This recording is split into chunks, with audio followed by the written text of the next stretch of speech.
anxious people, for people who've known a lot of violence, you cannot apply that productivity framework. I'm a child. Every time I do something right, it's like, I sent that email that I was gonna never send, but it was an important email. I actually did it. Yay! Because of the Zoomies that I get, I want to shut my laptop like the biggest task in the world is done. What is this about? No one is accounting for that. A lot of the just be consistent is rooted in truth. Of course, you have to be consistent to build something big or something good, but there is nuance there. First few months or weeks of building something new that you have no idea how it's going to turn out, there are a lot of things going on, particularly for people who come from marginalized communities. I know that's a weird thing to say, especially when there's brown people. Like, people of color are more than people of white and pink skin in this world. But let's say marginalized communities for the sake of this conversation. What I want to do is, instead of like debunking productivity theories, that's not what we are doing here. We are going to add some nuance in, so that if someone out there who is very chaotic and creative, because I am, someone like me or me in the past would need to hear productivity advice, like hearing it hundreds of times and not having it reach you, doesn't mean that I am crazy, doesn't mean that I am broken. Let's start. Now, a lot of advice says just be consistent. Not wrong. Again, not wrong. But that is something you do a little later in life. If you were born in the wrong coordinates, let's just say it like that, and therefore you don't have opportunities in life that someone else would have with a stronger passport, that's just the reality of how it is. And say you are, a women are, we are wonderful, but we are not treated well in this world. We are not welcomed unless we have some perfect measurements. So if you have all that, not to mention if you come from an Indian upbringing where you didn't have a very good childhood, there was a lot of violence where I grew up, and the violence was kind of incessant. There's two things, right? Violence for disciplining a kid, that's kind of something different, and we should talk about that later. But there is violence for no reason, and mine was that kind. Like, I'm bold, I take up space, so I guess you could say that was the reason why there was so much violence against me, but that's, something else. If you come from that kind of household, for the first 20 years of your life, you are in one zone, survival zone. After you get out, and a lot of us do get out, in fact, whoever you are, wherever you're from, I want you to know you can get out. You can and will plan an escape, and it will be incredible. Any amount of time you need is valid. When you do, however, get out, the tiniest things scare you. Did you know that? And especially as a kid, if you're told to tell the truth, and then like, you will be rewarded, beta, and then the worst things would happen to you if you told the truth. You know what that was like? So telling the truth, doing the right thing scares us. At the same time, we're so scared, and we have a moral spine. So we don't want to do wrong things or illegal things. I'm not interested in that. So everything I do, I'm scared of it. Which means if I do the right thing, if I have the perfect day, I wake up at 5:30, I get a workout done, oh my god, I do my podcast, I edit everything is uploaded, all of the work is done, and it's just noon. It's like, where is the spider? There was a spider on the wall. I at least knew where it was. Now it's gone. What if it went into the bun in my hair and built a nest and ate through my skull, right? It's like that. Earlier, I made an episode on fear of success. Fear of success is more arbitrary, and it's about, the future. Like, in the future, something is going to happen. But right now, what is more relevant to me, I now realize, is that fear of the perfect day, not fear of success. And I suppose success is made up of all these perfect days. You don't have success. You don't have 3 years from now. Right now, or maybe tomorrow, or rather today is all you have. So if you do today well, then it doesn't matter if there's a COVID or another one, or like the worst thing ever. If you live today well, you are going to be successful, I guess. But I'm afraid of living today well. This is something I have noticed because of my dog. And not just him, with the other dogs that I've taken care of, or just in the shelter that I've seen. Whenever a dog, especially like puppies, when he relieves himself outside, right? His shauchalaya, his bathroom is outside. And it takes them a while to get it, but once they get it, it clicks, and they just know. So when he started going outside, or when he did it right, he was so happy from doing it right. There's this burst of energy that is called zoomies. Dogs have these zoomies. If you wanted to plan a morning with a puppy, you have 3 hours, a 3 hour slot, right? You want to have breakfast, you want to go on a tiny walk, like just around the half a block maybe, with a 5-6 month old puppy. You want to do this, that, whatever your morning routine consists of. And my morning routine consists of two things. I go to the bathroom and I drink hot water, and that's it. And like after that, I shower and breakfast and all that. Those two things, for a long time I couldn't even do that, because you can't account for these things. You can't apply productivity advice to something like this. Earlier it was just my dog, but now it's also me. When he does something right, he has zoomies, and zoomies are chaotic, and you go round and round everywhere. You want to run everywhere. You want to chew everything. He wants to play with us. And I realized I have the same thing. Whenever I do something right, after now years of leaving my toxic household, I'm so happy, like I'm a child all over again. I'm, by the way, 8 years old. I'm not 29 years old. I'm 8, because my life started at 22. So I'm 7, like 7-8 years old. I'm a child. Every time I do something right, it's like I sent that email that I was gonna never send, but it was an important email because it was related to the bank or something. I actually did it. Yay! So now, because of the zoomies that I get, I want to shut my laptop like the biggest task in the world is done, sending a 5-minute email about cancelling my subscriptions. God forbid if I actually make a phone call to cancel my service or something, because a lot of the times you have to do that. Forget it. The whole day, for the next 2 to 3 hours, I want to either go on a run or I want to go on a long walk, even sometimes in the sun, which, if you know me, I hate the sun. What is this about? And no one is accounting for that. So if a planner, that planners can be sold, they can be capitalized on. The Zoomies problem, if we talk about it, can't exactly be capitalized on. Planners and productivity advice tells you, do this, to buy this. Every day is like, you have a 3 hour slot and you have these 4 times in a day. Each 3 hour slot is 1 day, so you have to live 4 days in 1 day, and then you have to like plan everything. No, we're not doing that. You just want my money. You do not want to help me, because if you really wanted to help me, you would have done some research on being able to reach a wider variety of audience, especially ones who don't have the perfect life or don't have opportunities or are anxious.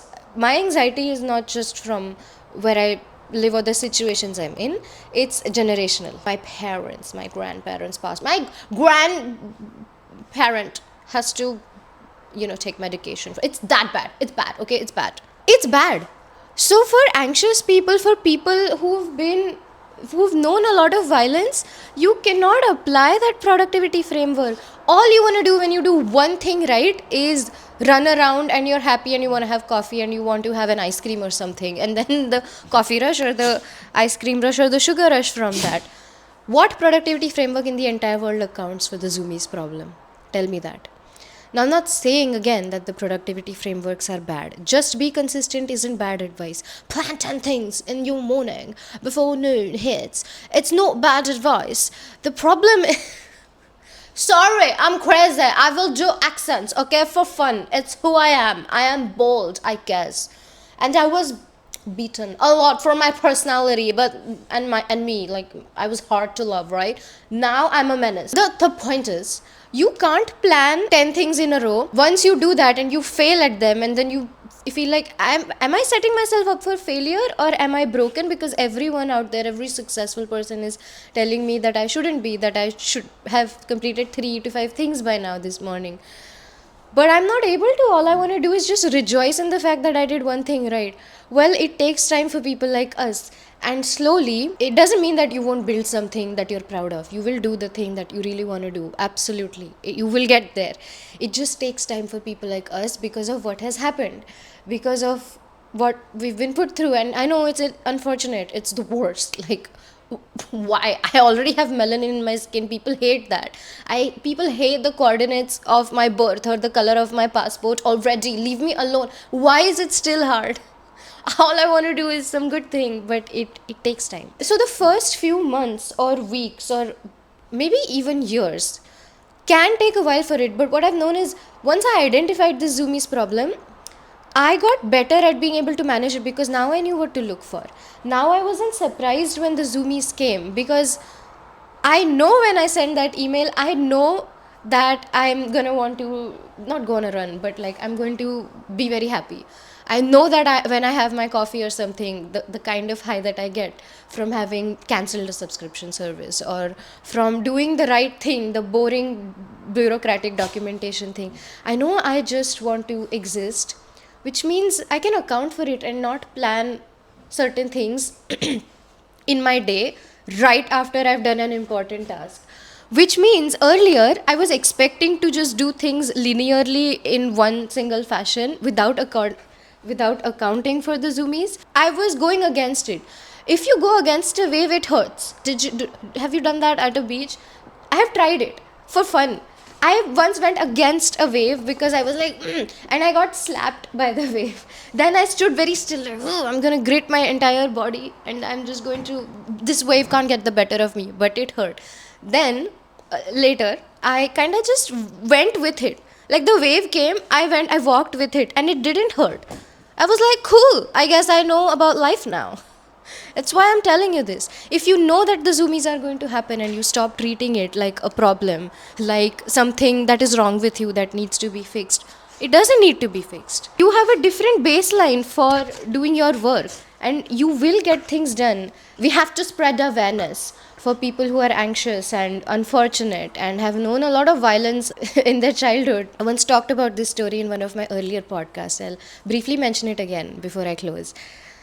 I was 27 years old and I'm at a crossing in Jersey City just after my grocery shopping. We have these bags and the Whole Foods trolley behind us. There's a turn like 100 feet from us and a train is going to come from that turn. We know this because the light has turned red, the railroad crossing. It asks us to stop, right? There's maybe 15 people of us there. So, among those 15 people, there is a dad, an Indian dad, and his son. I think he's 11 years old. It's a red signal, the tracks are vibrating, we know the train is coming. It takes a turn and then it's kind of right in front of us. It's maybe 5 to 10 meters beside us.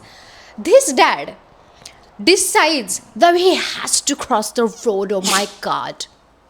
And he crosses the road.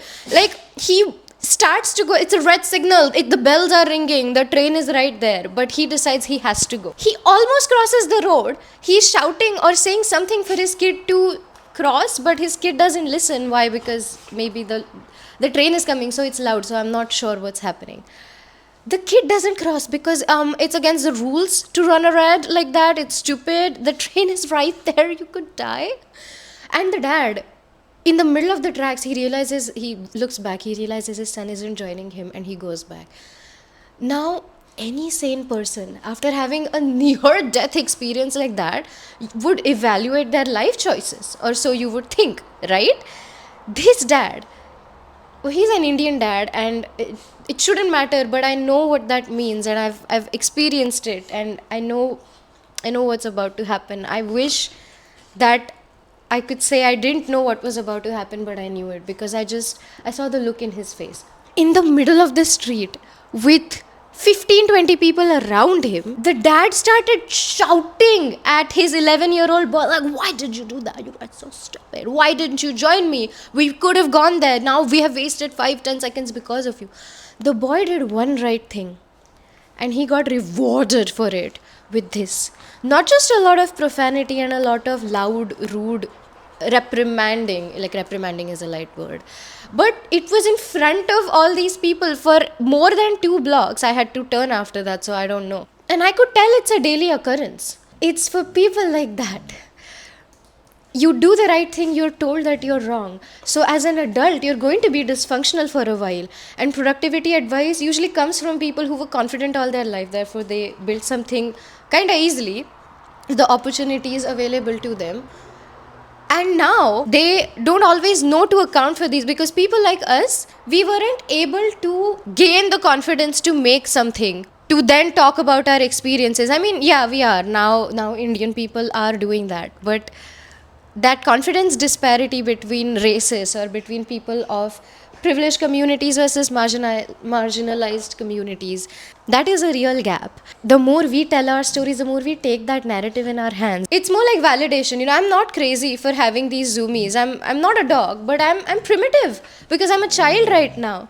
I cannot, no one accounted for these zoomies. But if I write down my experiences, which I often do, and I always ask questions as to why, it's a different topic altogether, why I always ask why.